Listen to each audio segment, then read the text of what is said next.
ಕಿರುತೆರೆ ನಟಿ ಕಾವ್ಯ ಗೌಡರ ಕೌಟುಂಬಿಕ ಕಲಹ ಇದೀಗ ಪೊಲೀಸ್ ಠಾಣೆ ಮೆಟ್ಟಿಲೇರಿದೆ. ಮನೆಯಲ್ಲಿ ಗಲಾಟೆ ನಡೆದಿದ್ದು ನಟಿ ಕಾವ್ಯ ಗೌಡ ಹಾಗೂ ಅವರ ಪತಿ ಸೋಮಶೇಖರ್ ಮೇಲೆ ಹಲ್ಲೆ ನಡೆದಿದೆ. ಕಾವ್ಯ ಪತಿ ಸೋಮಶೇಖರ್ ಅತ್ತಿಗೆಯ ತಂದೆಯಿಂದ ಹಲ್ಲೆ ನಡೆದಿದೆ ಎಂದು ಹೇಳಲಾಗಿದೆ. ಗಾಯಗೊಂಡಿರುವ ನಟಿ ಮತ್ತು ಪತಿ ಆಸ್ಪತ್ರೆಗೆ ದಾಖಲಾಗಿದ್ದಾರೆ. ಕಾವ್ಯ ಪತಿ ಸೋಮಶೇಖರ್ ಹಾಗೂ ನಂದೀಶ್ ಸಹೋದರರು. ಇನ್ನು ಸೋಮಶೇಖರ್ ಕಾವ್ಯ ದಂಪತಿ ಮತ್ತು ನಂದೀಶ್ ಪ್ರೇಮ ದಂಪತಿ ಒಂದೇ ಮನೆಯಲ್ಲಿ ವಾಸವಿದ್ರು. ಇತ್ತೀಚೆಗೆ ಕಾವ್ಯ ಮತ್ತು ಪ್ರೇಮ ಮಧ್ಯೆ ಮನಸ್ತಾಪ ಆಗ್ತಲೇ ಇತ್ತು.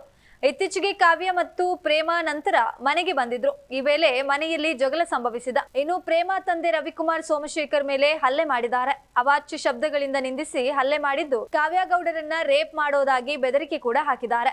ಕಾವ್ಯ ಮೇಲೂ ಹಲ್ಲೆ ಮಾಡಿದ್ದು ದೂರು ದಾಖಲಾಗಿದೆ. ಇನ್ನು ಪ್ರೇಮ ನಂದೀಶ್ ಪ್ರಿಯ ರವಿಕುಮಾರ್ ವಿರುದ್ಧ ರಾಮಮೂರ್ತಿ ನಗರ ಠಾಣೆಯಲ್ಲಿ ದೂರು ದಾಖಲಾಗಿದ್ದು ಪೊಲೀಸರು ತನಿಖೆಯನ್ನ ನಡೆಸುತ್ತಿದ್ದಾರೆ. ಇನ್ನು ಮತ್ತೊಂದೆಡೆ ಕಾವ್ಯ ಗೌಡ ವಿರುದ್ಧ ಪ್ರೇಮಾಲಿಂದ ಪ್ರತಿ ದೂರು ದಾಖಲಾಗಿದೆ. ಕಾವ್ಯ ಸೋಮಶೇಖರ್, ಕಾವ್ಯ ಅಕ್ಕ ಭವ್ಯ ಗೌಡ ಸೇರಿದಂತೆ ಇತರರ ವಿರುದ್ಧ ಕೂಡ ದೂರು ನೀಡಲಾಗಿದೆ.